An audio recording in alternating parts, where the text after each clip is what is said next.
Henry and Gordon were lonely when Thomas left the yard to run his branch line. They missed him very much. They had more work to do and had to fetch their own coaches. They didn't like that. James grumbled too. "We get no rest, we get no rest," they all complained. But the coaches only laughed. "You're lazy and slack, you're lazy and slack," they answered. Altogether, the engines were causing the Fat Controller a great deal of trouble. The big stations at both ends of the line each have a turntable. The Fat Controller had made them so that the tender engines can be turned round, because it is dangerous for them to go fast backwards.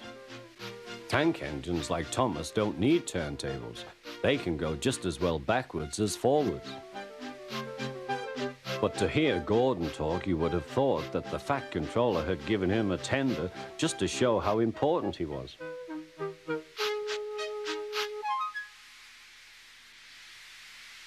"You don't understand, little Thomas. We tender engines have a position to keep up. It doesn't matter where you go, but we are important.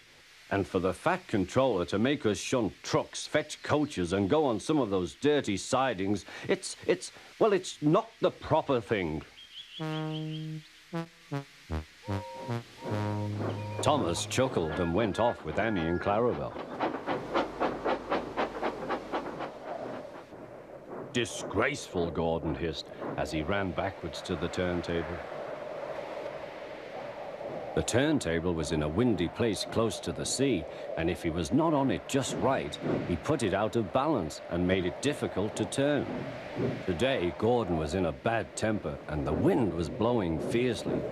His driver tried to make him stop in the right place, but Gordon wasn't trying. The fireman tried to turn the handle, but Gordon's weight and the strong wind prevented him. "It's no good," they said at last. "Your tender upsets the balance. If you were a nice tank engine, you'd be all right. Now you'll have to pull the next train backwards." "Look," called some boys, "there's a new tank engine." "Oh, it's only Gordon back to front." "Hello," called Thomas, "playing tank engines? Sensible engine.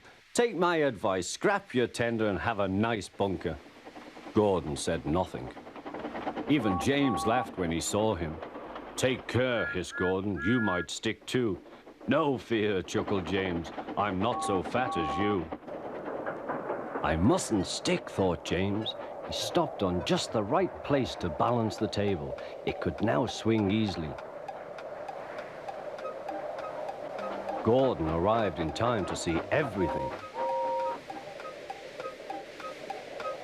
James turned much too easily. The wind puffed him round like a top. He couldn't stop.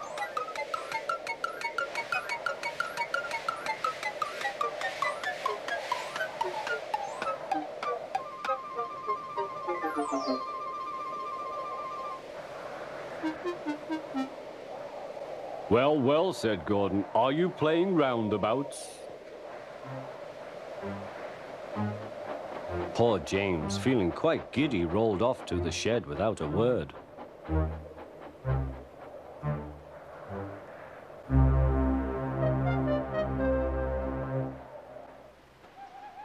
That night, the three engines had an indignation meeting. "It's shameful to treat tender engines like this. Gordon has to go backwards and people think he's a tank engine. James spins round like a top and everyone laughs at us. And to add to that, the Fat Controller makes us all shunt in dirty sidings. Blech!" "Listen," said Gordon. He whispered something to the others. "We'll do it tomorrow. The Fat Controller will look silly." The engines had decided to go on strike.